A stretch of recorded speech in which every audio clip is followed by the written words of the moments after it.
I won't be surprised if I see him go 69ers. Honestly, some special teams. I'm telling you, NFL man, specialists now. No, honestly, and the stats that I've seen as well. 49ers, not 69ers. 49ers. Yeah, I didn't want to say it. What the? I didn't want to say it. How did that one go for I thought. I looked at him, but you know, we got a rule: don't embarrass the guests. I'm feeling fruity, innit? Were you out last night as well? We just come straight from the club, man. Hello and welcome to this episode of Rare Presents. I'm here. I've got Jermaine Pennant on my right. You all know him, but no one knows this guy on my left. And it's me. He's all in black. The winner of the North London Derby. Where are you going? What are you talking Robbery, about? innit? Robbery. That's why I'm wearing the outfit. That's right. Robbery. Joe Blair back inside. Arsenal were just robbers. Rio Ferdinand presents. What a glorious weekend. No, listen, man. Nice to see you, Joel. He's here as usual, but we've got Jermaine Pennant here coming in. First, hopefully, of many times coming in. Do you know what? I always used to see you, man, out and about. We used to just see each other in clubs. Yeah. Rio, this is Rio's go-to, innit? Rio's go-to. When I was young, when we were really young, all I see him and his crew. I was actually with a few of your boys, like Paolo and that, the weekend, Paolo Vanazza. Shout out Paolo Vanazza, good agent. But he used to play at Arsenal, loads of it. Ashley Cole. Yeah. Who were the other guys again? The names, I can't remember. Danny Boateng. Oh my god. Both Douglas brothers. Oh my gosh. Stuart and Andrew. Yeah. Seaman Emporium. Mr. Emporium over in China Whites. Yeah. You lot love it, innit? Emporium was the best nightclub, I don't care. Oh, especially getting the little VIP room. Yeah. Well, that's where I used to live. See what? I was gonna say, Jermaine Pennant come through Notts County, got bought by Arsenal for $2 million, 1999. Here he is, played for Liverpool, you can still do played that, for Leeds, Watford, Birmingham City. My man's been everywhere, in Spain, you know. Here he is, welcome. But then you went with the nightclub. Yeah, but that's what the people want to hear. Okay, fair enough. No, listen, that was a great intro, by the way. Yeah. Beautiful. Thank you for coming on. Nah, you know what? Pleasure having me. This one, he's part of like my childhood, you know, like they're like, next player coming through. I was well excited when we got him back. To go for $2 million at that age though is like, that is nuts. Like, what does that do for you as like a kid when you're coming out of Nottingham, young kid, and then all of a sudden Arsenal bang £2 million on the table, take you, and he's sitting all the papers, pressure. You know what, right? The price tag didn't really bother me or get him. No, it was more about being known. That was the biggest thing of it all. In the football scene or in the clubs? Well, both. No, it's obviously, playing, you was kind of targeted, when you're going through the academy, because not many young academy players are known until they reach the first team. But I was already known before I even stepped foot in the first team dressing room or played any first team football. So who scouted you then? Was it like Mr. Arsene Wenger himself, or how did it all work? What was the period like? Was it like they saw that one game? They have scouting systems, don't they? And then they hear who's the hot property around Europe, and then they send the scouts. But they was watching me. Man said Europe, not England, Europe. No. Property around Europe. Wow. Yeah, so apparently I was one of the hottest properties in Europe at the time for that era and that age group. And they sent out scouts. I was watching for about 3 years. And then you come and you score a hat-trick on your debut. My first start. Your first start against Southampton. Wayne Bridge as well. Is it Wayne Bridge? Yeah. Right, he remembers the name. Yeah, boy. Smoke Wayne Bridge like that and just put it out there straight away. Just quickly, innit? Wow. What's that like though? Is that like when you look back and go, that was life-changing, that moment, or was it just like for you anything because you're so young and just... No, it was, I thought, this is the next step now. I'm going to get you can't score an hat-trick and then not get a squeeze in now. Because I was there from 16. I signed in 1999 and 21 to make my first debut was a long wait. And I was frustrated. And Whoa. I didn't realise it was that. I thought you got signed and you made your debut 17, 18 years old. I got signed on my 16th birthday. And I made my debut, came on off the bench when I was 16 and 300 days. And I was the youngest at the time. Was it the Coca-Cola Cup or back then? Carling Cup. The Carling Cup. And then Cesc obviously broke that. Cheers, Cesc. So I had a little taster for it then, and then went back to the academy. And I just thought, all right, okay, I got a little taste of it. It's going to come soon. But it just never happened. And then I got moved to the first team dressing room when I was like 19. And I think what it was, probably my attitude at the time. Because I was so frustrated now. I've been here for so long, and I'm just thinking, well, I'm not going to get my chance. Rather than being a top professional, which I never was, I just kind of let that get to me, and I was like, sometimes my head was down, and Arsenal would always notice these little things with all his players. It's good because that's like, it takes us on to Dibling, who played for Southampton at the weekend, 18-year-old winger attacking player. Tyler Diblin. And he looked, devastating at the weekend. It's just like going back and looking, he's 18 now, like looking at how things can change for him. We're talking about him here because he's had such an impact. It's only for that a little period of time in one game, but you look at an 18-year-old now and you think, wow, with social media, with all the attention that they get, with the expectations, the pressure that comes with that, like dealing with that. Now, do you think it would have been easier in your time or his? It would have been harder, mate. If I was playing in this, like coming through, because like I said, you can't. If you say anything, you're in trouble. You can't turn left without someone having a go at you. Rio, I'm going to ask you. You was talking about Diblin a second ago, yeah. Like when you're seeing him and you're seeing the confidence he had, it reminded me of a certain Marcus Rashford as well at the age of 18. Yeah, well, he came in and blew everyone's socks off. It was and against just my came team. in against and you think, wow, that's the type of introduction you want to football. Come in and make everyone know and go, listen, whoa, who is this kid? And he had that, Marcus, but Diblin's not had it as big of exposure because he's not at the same type of club. But I think when anyone comes through, like we did as well, the environment you're in is so important. What that can determine for your career is like so telling. Like, and that's why I look at Dibling now. I just hope that, and I'm presuming he has, at Southampton got an environment that actually embraces him, brings him in, but will keep him level-headed. Will also, that environment will be having channels of communication with his family to make sure that they're very aware of his progress and his pathway now, given that, yeah, everyone would have wanted him to go into the first team, but would he have had the impact straight away immediately like this? And when you have that immediate impact locally, especially in Southampton, all eyes will be on him now. Like Jermaine said, it will all change for him. So that's huge, and I think you need the other pros in the building as well to be able to pull you about and go, no, what are you doing there? What's that about? Do you think Marcus has had that enough consistent pros during the years? Like when you came through, you would have had countless people, older than you that you would look at. Jermaine, same thing, Do you reckon he's had that same consistency, or? That's the one thing I think I feel sorry for Marcus in that I don't think he's had enough older pros, who he would look at and go, right, yeah, go on. Oh, I don't know though. He's had Cristiano, he's had Zlatan, but again, I don't know. You need the English ones will grab you by the scruff of the neck and go, "What are you doing? You're better than that. And you've got your career ahead of you." It might be the type as well. Like you might. Cristiano is not someone who's going to tell someone. Yeah, isn't it? Watch me. Watch what I do, and then go like, follow what I do, follow my lead. And some people need to be told. Some people are good at watching and visualising it and saying, okay, yeah, I understand, I can see what he's doing there. But then there's some people that need to be, no, come here. Yeah. Come here again. No, you're not hearing me. Come here. What are you doing? Come on, man. And just, I had that with Ian Dowie at West Ham. Righty a little bit. Harry was brilliant in that sense for me. And I think you need those individuals to be able to pull you through. Who do you have? Do you have anyone? Not really, and that's one thing. That's why he was in an emporium on a regular basis. That's why I was coming in training hungover. That's impossible though, Jermaine. How can you say you didn't have any? Let's look back at your era. Even the people ahead of you. You had Ray Parlour, who was going clubbing with him.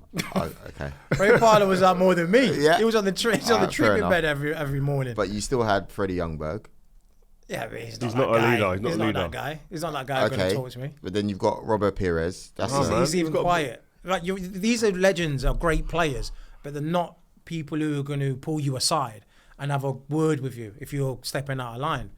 They was probably looking and go, oh, who were those guys? Did anyone, like Patrick Vieira was their leader? Pat did, yeah. If he found out I did something, he would probably, say like, what are you doing? But not on a regular basis, not someone who I thought I could actually go to. Yeah, I looked at him as a great leader, unbelievable coach. But like you said, you had someone like Ian Dowie, he kept pulling you. Yeah. Until it drilled in. Yeah. I'd have to do something catastrophic that would happen for someone to like go, whoa, what happened here? Wenger, no? Henry? Not really. Wenger would probably say, look, you for that 6-month period, he would go, yeah, keep it going. And I'd be like, all right, cool, but I'm just doing this for them. Where's my Rewards, reward to it? Like, I'm training hard, I'm doing everything. Why can't I even get on the bench? That's a massive thing, for young players. And someone like Dibling and all these other young players that are playing. When they get in and they get a chance, you got your £2 million move, and you think, right, life's changing. I'm going to be in the first team. You can see it. And then also it doesn't go to plan. What's a young kid meant to do? How are they meant to deal with that? You've been there. This is when you need the support. You need good people around you, family, friends. Agent as well plays a part in this as well. A good agent will play a part in this. How? By keeping him on the straight and narrow.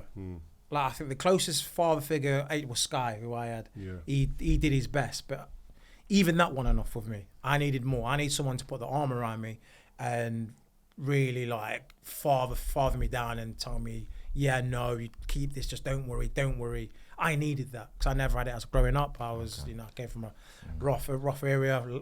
Growing up as a kid was difficult. I had no, support at all. I had to kind of deal with it all on my own. Anything that I did on my own. So a young player, he needs a good network, a good support system to be able to understand that when things ain't going his way, how he envisioned it, getting a taste for it, then it taken away. He's got to just keep his head down and on the straight and narrow.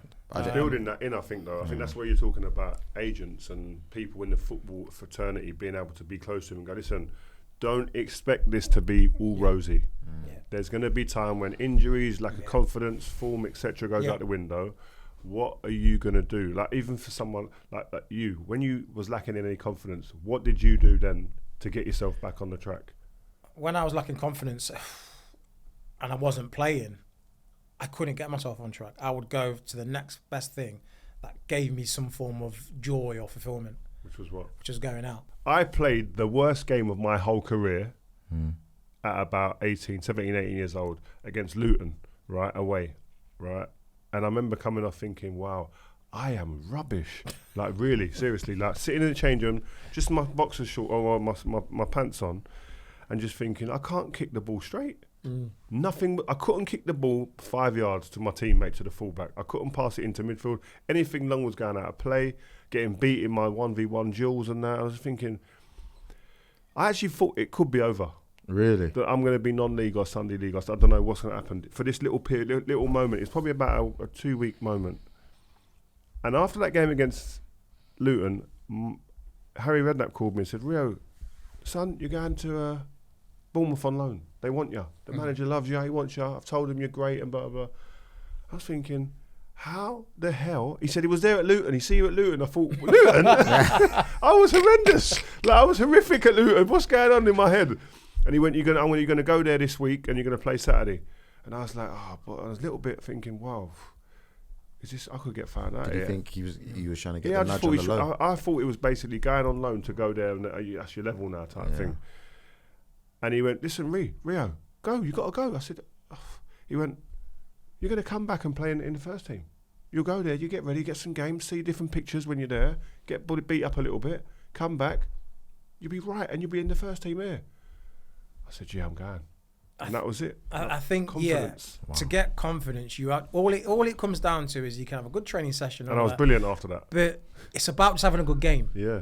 It's if you have a bad game, right, I can't wait to the next game, I'm going to need to put this right. You have a bad game, right, all right, next game. As soon as you get that one good, it's like a watershed moment, it just clicks. As soon as you have that good game, you're like, I'm back. And then that belief just comes rushing back in. But you need, in between that, to do your basics and fundamentals right in training. Yeah, I don't believe you. What you can do is you can have a bad game, and then you have one good game and confidence comes back. Yeah, but it ain't staying if the fundamentals week in week out ain't drilled.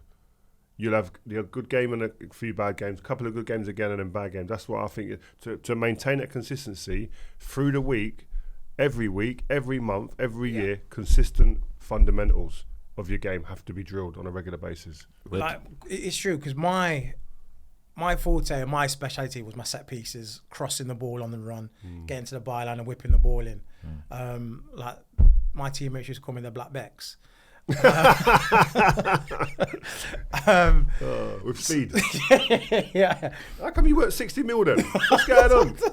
My off the field antics kind of like dumping that down. The social activities. Yeah. So I can remember in a few games where I was taking corners, free kicks. I just couldn't beat the first man. I was thinking, wow, where's it just vanished to? Fume at that. Yeah, managers and players who's raging at me, and I'm thinking, Was this Arsenal? No, just any. I think it was Stoke. Oh, okay. Or most teams, when you just have that bad day, you can't put that delivery in. And every time I stood over the ball, all sorts was going through my head. Do I lace it now? Do I change my technique? Do I hit it a bit harder? But then you wouldn't just go, vroom, or go almost out of play on the other side. So you're just in a pickle. You're just like, it's like playing golf when you shank one. You don't know what to do next. And then what, like Rio was saying, then next week or next day in training, I'll stay out afterwards and just get this feel for it. Bang, hit my spot. Bang, bang, bang, and then you get that rhythm back. And when you go on that pitch, like I know the feeling, I know my style, how many steps do I take back in, and it just comes back. Detail. When did you get your ultimate confidence back? So obviously you spoke about it. You've gone to Bournemouth. You go back to West Ham, and you almost really never looked back. To be honest, you obviously, even though you scored a hat trick on your first start for Arsenal, etc., you still didn't stay in the team consistently. You go out on loan. You then obviously Liverpool's probably that next big move. When did you find that ultimate confidence again? Well, I went on loan at Leeds and I played the whole season. It was a great team. Obviously, they got relegated, but I still had a good season. Like Mark Viduka, Alan Smith at the time, Paul Robinson, Gary Kelly was there, and I played well. I really well. I think I was up for like the play of the season for Leeds. Oh, wow. And I thought, surely, I've shown Arsenal that I can hold my own in the Premier League, and this is my time. Go back to Arsenal. Just doesn't happen, and that was like a knife in the stomach. I was like, oh, what have I got to do? But unfortunately for me, I was in an era where that Arsenal team was the invincible era. How do I get in front of these and in that part of the era as well? Not many English young talent was getting brought. There was kind of overlooked. Nowadays it's totally changed, but back then the league was just full of foreign players, especially in the Arsenal team. It was only Ashley Cole and maybe Sol who was English at the time. Everyone else was all foreign boys, and amazing ones as well. Talking of foreign players, De Ligt, Man United, man of the match. You talk about foreign players, not just foreign, but confidence as well. I mean, this is a man, I saw a stat here, this is the first time in 5 months that he's played 3 games in a row. Like, he said that, didn't he? After he said that, so he's going to be blowing. Yeah, his muscles and his legs are going to be aching. I would like to see a video of him walking to the toilet this morning, but he's going to be all over the place. But he's I think he needs games. Listen, he had, even in the moment in that game, I think the Cole Walker-Peters moved him up a little bit out wide, but no centre-back wants to be out there anyway. But he's what I noticed, I actually went to the training ground the other day and I spent the whole day there, and he came over and we spoke a little bit, and really, really kind of, you can see he's got a good energy, eager to be there, eager to get into the assignment, understands the assignment at Manchester United. He's been at big clubs, he understands what it's like, the pressure. But you can see he's excited to be there and excited to be part of the new kind of Man United under Ineos, new management, etc. So, I'm interested to see how it does, because I can sense a leadership kind of role there for him. I can sense somebody that could influence other people as well. And he just needs games. I think he hasn't played enough games over the last couple of years. And he's played some games, but I just don't think there's been a consistency with performance as well. That's what it is. And I think, and if we can see that of him, you have to remember, 18 years old, he went to semi-finals in the Champions League. Build as a top player. You don't prospect. you don't come a bad player overnight. You don't go, sought after one of the sought after defenders in the world.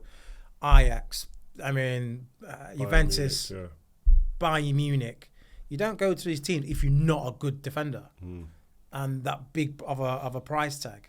Like Rio said, it's about confidence. It's the consistency. He's maybe had a few great games, then he's had a few bad ones. Then he's been pulled out of this team, injuries, and then it's like, I'm going to get my chance. Can I still perform at this level? All these things will be running through his head. In football, confidence is massive.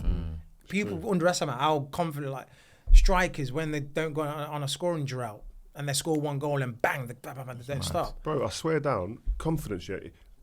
Me passing the ball 5 yards over there that I can do every day with my eyes closed when I'm confident is I could do it, close every eye and I'll still make that pass. Touch, bang. Moment there's a confidence loss, add to that expectations of the football club, add to that a manager looking at you, add to that scrutiny in the media, add to that fans in the stadium. Bro, that 5 yard pass is like putting that ball on a sixpence 60 yards away. Yeah. It changes. Absolutely. It's so true. Wow. I remember when I used to play for Liverpool, I get the ball, the first touch was like, just control it. Right, I'm at Liverpool and I'm a professional footballer, right? And I'm saying, just control it. What the... That doesn't make sense. You don't think Sunday league players under 8s don't think about controlling the ball. So I'm thinking, so Xabi or Stevie G will ping a ball out, and I'm thinking, I see it coming. Control it. Wow. How many times did it go out of play? No. So I control it, and then I go, right, just give it simple.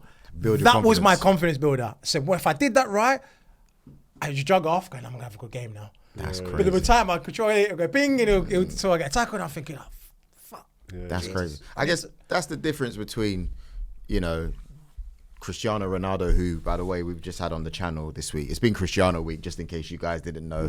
Albert Rio's doing views coming out of his ears, bruv. That's why he had a different swag this weekend. You should have seen it, bruv. But like someone like Cristiano, I saw the section when he was saying, why am I going to change? People think I should be doing X, Y, and Z. I've been doing what I've been doing for years, and it's worked for him. He's not changing his day-to-day. That's more what I think as well, what he's talking about. I'm not changing my day-to-day. I'm not changing my approach to things. I'm not changing taking on shots and chances because the work I've put in. I know the work I've put in and I know what I do and I know what I do gets results. So I ain't going to change that. Do you know what I mean? So that's based on that. It's different from a young player when you're searching for your way and you're searching for what is right. What's going to make you up to be the best player you can be? I was going to say, I saw you actually, that you was at Carrington this weekend, last week, sorry. That was after, was that before or after the Ronaldo interview? After. Yeah, after. Is it? Yeah. What was that like? Because obviously I saw that you spoke to Erik ten Hag as well. And obviously, Cristiano had a few things to say. I mean, he's obviously just being himself. Yeah, it made it a bit sticky, I've got to be honest with you. So the interview with Cristiano dropped on the Thursday. I went in on the Thursday, 8 o'clock or 9 o'clock that morning. I was in the training ground at 10 o'clock. Yeah. So I got there and it was absolutely fine. Frosty. Yeah, but no, it weren't. It was. Had they seen it? They'd seen it? Yeah, it dropped. Have they seen it? Everyone's seen it. Right? But if you ain't seen it. The interview dropped, yeah. So I walked in there, I was thinking, right, this could be a bit frosty this morning. Got to see Erik ten Hag, got to see the players. Rah. So I walked in, it was absolutely fine. But that's what I think. We see all this craziness that goes on in the media and it's all built up here. But then when you get into the heart of a club, there's bigger fish to fry. Yeah. It's just a comment from one of the players. Cristiano is a huge player, a huge voice obviously, but the manager's thinking more about what he's doing on a training pitch. He's got sessions to put on, he's got results to get, performances to get. So he was absolutely fine, and I liked what I saw when I walked in there the other day, I have to say. What did you see? The atmosphere, the environment felt as clean and as pure as I've seen it for a while. Smiles. I was talking to Erik ten Hag actually, doing an interview. Training had finished, and I walked round and I was looking at the pitch where there was on 2 players was on the pitch doing extras, shooting, cracking up, laughing, having a competition, joking. Bruno and Marcus Rashford, and it warmed my heart. I swear, because we've talked so much about Rashford, about you don't look happy, man. I've said it loads, and I've been one of the main big voices on saying you don't look happy. I need to see a smiling, happy, joyful Marcus, and then we'll get the best Marcus then. And in the training ground, I stopped the interview. I said, look at Marcus, he's laughing. Look at him, he looks happy, man. Look, that ain't the Marcus I keep seeing on the week. And the manager went, yeah, but this is the Marcus I see every day. This is the Marcus that we see here and we know every day. Why doesn't that correlate to the pitch? I don't know. What's going on as soon as that Saturday? Pressure, maybe. 3 p.m. at Old Trafford or some of the older. I see some or the outside noise. Sometimes that could be it. Yeah. Because it's different with from what people see inside and the actual outside noise. Maybe that plays a part to it as well. I don't know, because when I used to hear things, as soon as I went on anything going on in my life, as soon as I went on that pitch, it'll be forgotten about. Oh my God, that's what I always say. You don't think about any. You could be going for the worst time in your life. As soon as you put your boots on and you cross that line, you hear the fans. You just zone out. You just all football. When the whistle goes and you sit in the changing room and you get in your car, that's when everything comes back. That's when you feel like. But is that the same? Down. But is that the same when you're also not in form? And is that the same? It's harder if you're not in form and you're hearing all this noise, because you know when you're not playing well. Yeah. So that's on your mind. If you've got exterior things, different relationship problems going on, whatever it may be, you can still have a good game because you can put that to a side and you can still have a good game. But if you're not having a good game, and that's the reason why you're not having, because people are chatting and you're hearing it, that affects you. That's hard to shrug off because it's affecting your performance. You're not playing well, hence that's the noise of it. Yeah.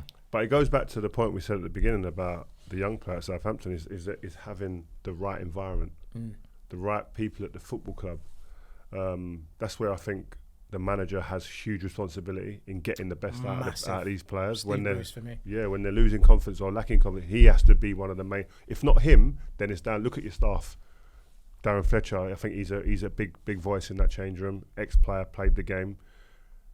Ruud van Nistelrooy again, another one. Saw him and he had a great energy as well. But also the coach Rennie that's come in alongside him. I think they're a really good combination. But these guys have huge responsibility in extracting the best out of these guys, especially in the moments when they're down. That's what Cristiano said. Are they talking to the player, Marcus? Because some coaches just kind of leave it, like Benitez. He wouldn't say a word to you, wouldn't he? Regardless of what you're doing. I got a man of the match performance. He came over to me the next day, rather than saying like, "Well done," get a little pat on the back. To me, that would have been great. I'd have been like, "Yes." Man told me the things that I'd done wrong. That's not understanding the player. He went, "You could have done." I was like, "Bro, are you having a laugh here, man?" I just picked up the champagne. You know what I mean? I was in the Carlsberg room yesterday. Getting my bottle. But two things. First of all, did you go out afterwards and did he find out? No, it was one day off, so it doesn't matter. Okay, cool. That's a yes. And secondly, do you reckon maybe he was seeing that to try to improve you more? I know that they improve, but I was thinking you waste, man. Okay. Yeah, that's not knowing. That's not knowing the player. That's not knowing the player though. And I think that's a big point. You know, I think you've as a manager, management. Your duty is to know who you're talking to, how you're talking to them. Someone like James Milner would have been like, "Yeah, I like that. Yeah. Thanks for the criticism. Well. Yeah. Okay, I'm gonna do this in the gym now. I'm gonna eat some weights. Yeah. You know what I mean? Like, if you told me that, I'm looking at you going, "Brethren." Yeah. Right. It's true though. I get that. Like, talking confident, like the outside noise. I used to always say this to my mate. When Wayne Rooney was under the biggest stress, when it was all eyes on him, a media story's gone out that's mad. He used to come in my room, and in the morning of the game, and sit at the end of my bed. I'll never forget it. He used to come in there in the Lowry and sit there and go, massive game today. All this, what's going on, blah, blah, talk about it for a little while and then go out. And I sit there thinking, right, he ain't even come to say hello to me. He ain't even said morning, but he's come here, it's just for him. And he always scored goals in them moments. Really? So talking back to his point, that the pitch was your safe space. Always, I felt the same as well. When I was something going on in my life, I go on the pitch, go on training, ever, it used to be like, I can excel. This is beautiful. And that's what I feel with I saw that with Marcus at the training ground the other day. Well, he scored that on the pitch and he scored at the weekend. He scored on the weekend. Obviously, United, very impressive display, winning 3-0. But are Manchester United genuinely back now? Results-wise, I think there's still obviously a way to go. Yeah. What are you laughing for? I'm being Southampton. You're not going to be back. No. It's just because I just see. I am not a stat man. I'm not big on stats, but I think sometimes the eye doesn't tell you the full story. So then when you get some stats, and I've got some here, and when I look at it, Man United were joint 8th on the list last season for clean sheets. This season right now is 3rd. I know it's only 4 games in, but I'm saying there's an improvement and there's a narrative that you can take into the training ground for the players to reinforce what the manager's trying to do. Possession won in the final third. Last season Man United were 10th, they're 4th now. And Man United, I think is a key one, this season have missed more big chances than any other team in the league. So it says to me, right, we're doing things off the ball much better, there's an improvement. And if we can improve our conversion rate of chances created, we have a real opportunity of improving what we're doing this season. And it's not that easy and that simple, but I think You're not it's... buying it, are you? I'm not buying that, bro. Because He's never going to buy it. Yeah, I'm not buying that because if I'm playing against Manchester United, for me it's simple. I'm looking at my team and I'm saying they beat Fulham 1-0. Simple, you know. They beat Fulham 1-0 and they look shaky. You know what I mean? If Fulham were more clinical, they would have scored. In that game as well. Right? I'm looking at the Brighton game and I'm saying chances. Toothless, right? I'm looking at the Liverpool game. You got smashed, we did. 3-0. It's just like there's nothing more you can really say there. And then obviously you beat Southampton, who, let's be honest with you, like they were good in the first half as well. They had no, they were. They were actually really good in the first half. But end of the day, I expect you to win that game. So yeah, it did as well. And I expected him as well. I expected Archer. Give an honor his props now. He saved the penalty. Yeah, well done, isn't it? Good. No, listen, Man United, I think it's a work in progress. I just think there's some positives to take out of the game at the weekend, but I think over the course of the season, results haven't been where they would want them, but there still are some positives to cling on to. Yeah, I think that's a fair way of saying it. I don't like it when people start to use the stats to try to manipulate things and make it seem as if it's not. Like, I got eyes in it. Like, I can see that it's not great yet. There are, like what you're saying, there's building blocks, but let's all just calm down. You could get beat next week. Anyway, Arsenal. Your team. I've been waiting for this. Do you know what? I think if I'm an Arsenal fan, I think you can tell us what you're happy about. But if I was Arsenal, the most pleasing thing for me would be that two of our most influential players, the captain and probably the heartbeat to your midfield, were out of the team, and you still went to White Hart Lane and got 3 points. We call it 3-point lane. That's why we call it 3-point lane. I want to give it's a huge thing. No rice and peas. No rice. No rice. No carbs. No carbs. We still did it. Yeah. But it's a big thing because I think that you've been very, very fortunate, lucky with injuries over the last couple of years. You ain't had big injuries to your big players. That's not true. Jesus is missing for half the season all the time. But is he instrumental in that team? Is he? What? He's not even a starter. If he stays fit, we might win the league. The only reason why he's not a starter is because he's never fit. He's not taking Havertz, is he? Really? Yeah, well, now. Did you play him ahead of Havertz? No, not now. Well, then he's not but starter. but that's not his. But that's because he's injured. He's not a starter. What? So if he's He's fit, been injured. if he's fit, then does he play in front of Havertz? Not at the moment. He's not lost his starter. place. He's So he's lost not his place. He's lost his place. He's lost his place. You've answered your own argument. He's lost his place. But yeah, like Set pieces, we haven't had a lot of injuries. You lot are like Stoke now, innit? You lot are coming like Stoke. Arteta's moving like Pulis. Tony Pulis Mark II. He's moving like Stoke. Mikel Pulis. Mikel Pulis. Tony Pulis must be spitting now now going, right, he's getting props of what I created You know what I mean? all them years ago, and then people are now saying that I'm a one-trick pony. You must have loads of respect when you see Arsenal now, though. Come No, on. I do. Set piece kings, they're killing it. I've got massive respect for what they've done, from where they came from to where they are now. And they look like the only challengers, really, closest challengers to Man City. Nicolas Jover. Sick. What do you know about him? If I'm his agent, he needs an agent. Yeah. I'm there. If you want an agent, bruv, I'm here. I'll get you an upgrade right now. New 4 or 5 years. You need a deal to mirror the managers. That's what you need. No, you're there. But you know what? It's like Arteta just signed a new deal. He should have been going, but where's Mr. Jover? He needs to come through. I won't be surprised if I see him go 69ers. Honestly, some special teams. I'm telling you, get NFL man, specialists now. No, honestly, and the stats that I've seen as well. 49ers, not 69ers. 49. Yeah, I didn't want to say it. What the? I didn't want to say it. How did that one go over my? I thought. I looked at him, but you know, we got a rule: don't embarrass the guests. I'm feeling fruity, innit? Were you out last night as well? He's come straight from the club, man. So if you don't know who we're talking about, he is the Arsenal set piece coach. Our set pieces before he came in were at 11%, right? He comes in the next season, it goes up to 26% goals that we score from set pieces. Doubled.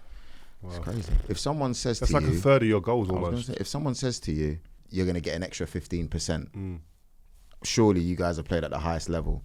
That says a lot, right?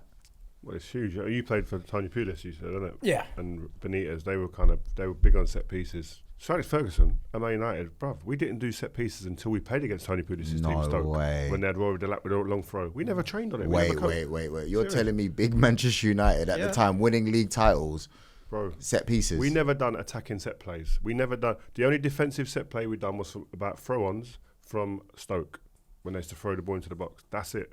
I'm telling you now, when you played Stoke, it was your nightmare. So if you know you're playing Stoke Saturday, on that Monday, Tuesday, you're like, God, we've got Stoke.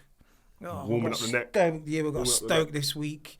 We're going to have Shawcross giving me elbows, Hoof, Crouchy. We're gonna have big Kenwin, like a Do wardrobe. you know? Not one of those man he just named was under 6'5". Not one of them. That's nuts. Horrible. And you had me lashing in balls from everywhere. You had long Rory grass, the lot. long grass, so you couldn't pass the ball quick on the floor. Well, we trained on that pitch on a Thursday to do some like team shape, and then afterwards the lawnmower came out to like the pitchman to do the thingy. Pulis came running out. Oi! Leave it! Don't cut it! See? The greenkeeper like, what's going on here? Leave it, we want it long. So these boys can't fizz it. Yeah, Then we can't drill a ball and you think it's They getting in, gotta it goes, go- they gotta go a little bit higher. We did everything we could to beat these guys. No way. So are you sitting there in a training session and then Pulis is literally giving you set piece instructions? Was that training we for do you that lot? Wednesday, Thursday, Friday. we do set pieces like how to, who's got a blocker, all these mad movements, signals. Anti-football. Seriously? That's what I used to call it. Yeah, all these Anti- signals. Anti-football. Honestly, no one liked coming here. We used to bully Arsenal. And Arsenal hated it. And you know what as well? Wednesday, Thursday, Friday, they're doing. We're doing 5-a-sides them days. Yeah. We're doing enjoyable football. I used to hate standing about in the cold doing like set pieces. It's the worst thing. No player enjoys it. I'm sure these guys. But the difference at Arsenal will be is that they're now seeing the benefits and they'll be sitting there licking their lips going, bring it on.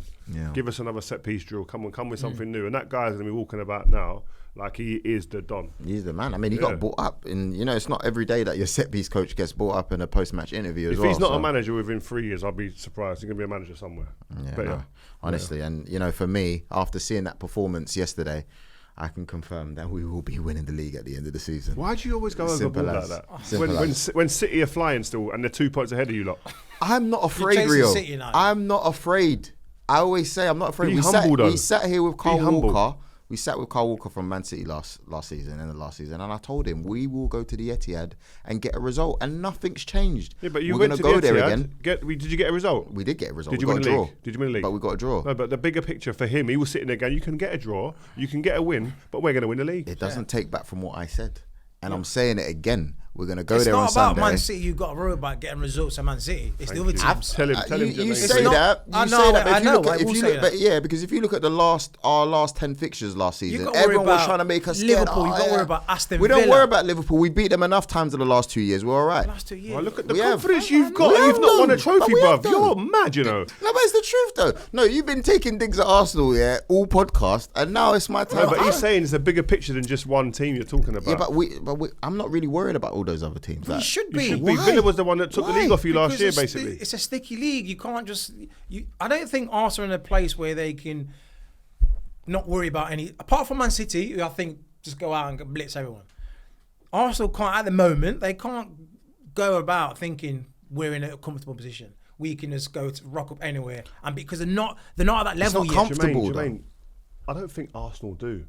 Man like him do. Yeah. This is the problem. But guys like this guy do. They go around going, where this, where there, where. You ain't won nothing to be able to talk about that. But it's like going in a nightclub and going, I'm going to clean up the 10s. All the 10s in here, I'm going to get them when you've only cleaned up 3s all your life. You know what I mean? That's how you're moving. It's appalling. Listen, all I'm saying is, if you want to talk about the improvements in your stats for Manchester United, we are improving year by year. And I have every right to be confident that we're going to go there and we can get a result. You're confident you're going to win the league. And you haven't won the league. That's my point. You haven't won the league. Listen, we can do this. I think you're my tip to win the league. But it ain't the way you're talking. Like it's rosy. Yeah, like older. We're going to win the easy. league. Yeah, especially when man like Haaland is banging in 9 goals in 4 games, bruv. He almost got a nut trick out of that tricks. Yeah, but when he comes up against Saliba and Gabriel, we all know how that ends. But what I'm saying, we all know though, innit? It don't matter. Did we not beat them as well last season? Yeah, but that's what the point. What he's saying, it reinforces what he's saying. It doesn't matter. Everything you guys are throwing at me, I'm just saying it doesn't matter because every team you're naming, we've beat them. Bro, but what he's saying is Haaland can be quiet against Saliba and Gabriel. W's. But equals no trophy. Oh well, we're gonna fix that this season. So anyway, big game. Haaland, man. Yeah, big game. How'd you stop this guy? So trust me, I just think you need help. Yeah. But I do think I'm seeing a lot of defenders just like play into his hands this start of this season. Trying to go body to body, playing high lines, and I'm like, bro, what are you doing? Like, it's just fascinating because this guy can touch the ball 8 times but come off the pitch with 3 goals. He's I don't know what to say. He's more involved in play this season, though. I would say that I know one striker who would have been fuming and saying, change my position now, if he had scored 9 in 4. Yeah. Wayne Rooney. I remember Wayne Rooney scored 30-something goals in a season and used to come off the pitch fuming because he said, I'm not touching the ball enough. I'm not in the game. I'm not enjoying it. And I'm going, bro, but you're scoring every week. Yeah. You're meaning we're winning games and you're the main man. He said, but I'm not happy with you. I remember at the end of the season, he said, I'm going into the manager. I'm telling him I want to be number 10. I ain't playing because these number 9. players are gifted and technically Different, bro. wants to get on the ball and do things. Haaland's up and just floating around and then banging in 3 goals. That's me. I don't need to be beating players left, right, side, not doing step overs. Wazza was just always thinking, I'm a street footballer and I just can't be caged. I can't be put in a cage and just be there and be in that box and just stay there. He said, I want to be spraying it about. I want to be tackling their left winger. I want to be running through midfield, marauding. And I was saying, I want goals, mate. That's enjoyment for him. Yeah. Does he like the physical contact, do you reckon, from what you see? Does he like the Haaland? Does he like the hustle and bustle? He's saying, please give me more. No, but because when he comes up against that, what we said, Saliba, Gabriel, Van Dijk, it's like he doesn't like it. But then he does like it, but he's coming up against world-class defenders as well. Yeah. So it's not going to be as easy as bullying someone like, no disrespect, Lewis Dunk. Yeah. So it's not like you don't like it. It's just that these are great defenders and winning that battle on that front. But what he's great at is being in that box, ball dropping to him and he whip it in top corner. But just that point about a Lewis Dunk or another type of defender, the ones he's scoring the goals against at the moment, compared to a Saliba Gabriel partnership or a Van Dijk, there wouldn't be much difference in terms of strength with Dunk to them guys. It's just the way that they approach Haaland, the angles that they come up against him, the way that when they bounce him, like before the ball comes or just as the ball he takes his touch type thing, and the speed of which they do that, and then their reaction to that bounce. There's little nuances that will take you from being a Dunk to being a Van Dijk. And that's where the difference is for someone at Haaland. Dealing with those guys is different. It's the IQ, isn't it? As a defender, the IQ, knowing where to be, where not to be, when not to jump in and dive in. With these top defenders, like I think you're keeping a centre forward guessing. You can't be aggressive 90 minutes every single duel.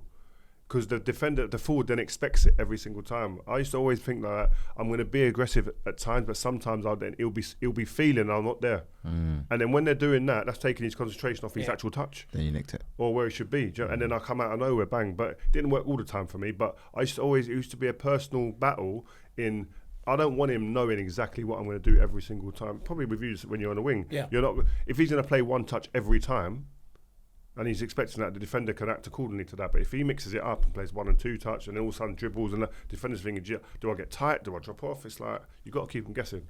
Sticking with Haaland, can he beat Ronaldo's record of scoring 100 goals for a single club in just 105 games when he was at Real Madrid?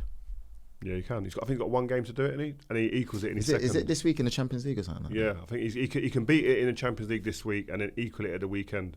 I'm saying yes. I think he beats it. That's mad. Just he's in the conversation's mad. Yeah, 100%. The way he's moving right now, it's like he didn't go away the Euros, and he recharged. He put that USB-C. Do you know what? That lightning charge. He was out having a good time in the summer as well. I don't know if you saw clips. Yeah, he was. He was having a great. That's time. why I like him as well. He ain't just like a perfect. You know what I mean? He's gonna have a good time. He's gonna enjoy himself. But the difference is, he locks that off once the season starts. To work. You know what I mean? It's time to work. Watches. You see, he talks about watching what he eats, how he sleeps, and all that stuff. He seems like a curious, inquisitive guy as well, who's highly knowledgeable on recovery, preparation, and all that. The detail, just not about being on the pitch. The detail around the pitch, I think it's good, man. So that's why I think he's here to stay. He ain't going nowhere. Longevity, he's going to be up there, and I think he's going to be fighting for a lot of records. Man City for him at the moment are perfect to get goals. If he goes to a Real Madrid, great team. The way Man City is set up for him, it's just goals galore. So this next team is going to be important. I mean, so far overall record 260 goals in 254 career games.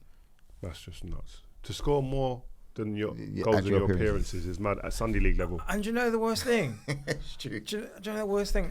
I used to play Championship Manager, and I used to cheat. I used to put my striker all 20s, and even he didn't get those numbers.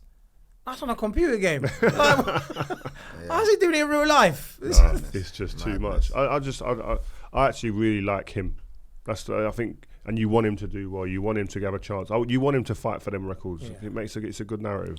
Saying that, I saw David Ornstein pop up in the news this morning talking about Man City. I don't know if it's the trial thing or whatever's going on. It starts today, no? It starts today. So 115. I could have some trophies back. You never know. You're gonna Jolie go. I'm going to Lescott's house. Give me my medal. I need it now. I could have 2 more medals. I could have 8 Premier Leagues. Jolien, are you in? You better shine that up for me. Shine up that medal. Who knows what's gonna happen, man? It's just it's been going on so long. I just don't even want. I just want it to happen now. I think even for Man City fans and Man City players and the management, all everyone to do with Man City, just get it over and done with, and just take your medicine. Run it back. No, you know what? That is absolutely brilliant. That will mean you will win the league this year if they get points deducted this year. Woof. Yeah, but then that means we should win it in the last couple of years as well. I wouldn't actually. We could have 3 titles. I'd have an asterisk on it if I won it this year. Liverpool had 4. Imagine you win the league this year because of that. It's an asterisk on it. Yeah. Let me go back to my Arsenal team. The centre backs, the new and improved version of Rio and Vidic, Gabriel and Saliba. Hey, those boys, man, they're saucing it up. No, they are. I think they're the best pairing in Europe. They complement each other. Their styles are just perfect for each other. Good mix and blend. I think Saliba had 97% completion rate on his passes, and in all the other defensive stats, I think Gabriel blocks and challenges, etc., was top aerial duels. So it's just that blend is just, you can see it there, even just on the data. But I just think they both can still do a lot of what the other one can do as well. And that was one of the good things about me and the Man Utd in a partnership, that it's not just one's good at something and the other's good at the other. You can still blend a little bit of what you do. But I love the way that they play. I think yesterday, when you look at that game, Gabriel, especially defensively, second half, the blocks and stuff in the box, one was almost a penalty, his timing was perfect. And there's just an energy, and the way that Saliba celebrated Gabriel was a telling point as well. It ain't about me and I'm the spotlight and I need to be the star man. They're sharing that spotlight. And for a pairing to be successful, you need that 100% across the board, and that's the scary thing for other teams. Yeah, what he said is actually spot on. Saliba is better on the ball. He's the one who, when you watch Arsenal play, he's the one who's kind of dictating the passes and breaking it through. He's the Rio. Yeah, but like Rio said, that Gabriel can also do that, but Saliba's just a lot better. Saliba is a better one-on-one defender. If you're going to go up against anyone, you'd rather Gabriel all day long. But what they both balance each out is that when it gets into the box, they're both just as good. I think Gabriel's better, As in getting up, blocking, stopping the shots going, being there in the right time, being a nuisance. And it's just, like I said, they complement each other so well, and they've got a great understanding. I think Timber's a good addition as well. He defensively, he looks quick, strong, aggressive as well. And they just look like they've got a good balance there at the moment. Ben White that just does his thing quietly, but just consistently always there when they need him. So, yeah, Arsenal, that's a platform for everyone else to go and play. Don't forget the goalkeeper as well. Yeah. I know Aaron Ramsdale's still getting his games in for Southampton and stuff, but it's like David Raya has just grown as the number one now, isn't it? I mean, it was his birthday on the weekend. I keep saying it. What a performance, man. So I think that unit, like you guys had with Van der Sar and whatever, like when we had with Seaman, Lehman, all the guys over there. So it just starts. It's just solid. I think you will see the best Raya this season now that Ramsdale's gone. That pressure from Ramsdale, not that it came from Ramsdale, but all of the media and everyone talked and just his presence being there. And that people will go, he's the number one. Why? Raya would have been under huge pressure. I thought he'd done remarkably well last season to play as well as he did, given that pressure. Because he knows it's there. Yeah, he knows any little mistake, press, and everyone's going to be on it. Ramsdale should be in. The fans, the Ramsdale fans. So he's always in the back of the mind. Like every game I've got now, he can just relax. If I have a bad game, doesn't matter. I'm number one. I'm going to play. That's incredible. Well, thank you very much for the kind words. Arsenal kind words. Make sure we clip that up, because when they start flipping and flopping, I want this to be presented. See after Man City, innit? You lot are rubbish. But I want to say thank you, Jermaine, for coming on. Pleasure. It's actually been really good having you on. But Rio, have we got any more good things coming out soon? Because you mentioned, you know, the likes of Van Dijk. You're going to go sit down with him soon as well, right? So I want to get these nuances when you sit down with him. You've already done something with Bex coming out. We've obviously got the Cristiano Ronaldo interview. Loads more names coming. Loads going on. Don't want to give too much away. Do you know what I mean? Keep people waiting. But a lot of what they're asking for, put in the comments, by the way, who you want, and we'll go and get them. It's true. And also, don't forget, you can hear this across audio devices. You could be swimming, gymming, well, not swimming, gymming, running. You can listen to the audio. Thank you very much for watching Rio Presents, and we will be back soon. Peace. Thank you guys for listening to this episode of Rio Presents. Hope you've enjoyed the show. We'll be here every Monday throughout the season, so tell your mates and all get involved, man. If you've got a point you think we should be discussing or want to put us on the spot with a question you want answering, get in touch using the fans first at rioferdinandpresents.com email address or use hashtag RFP on social. Make sure you leave us a review and follow this Rio Ferdinand Presents feed, and you'll never miss an episode. See ya on the next one.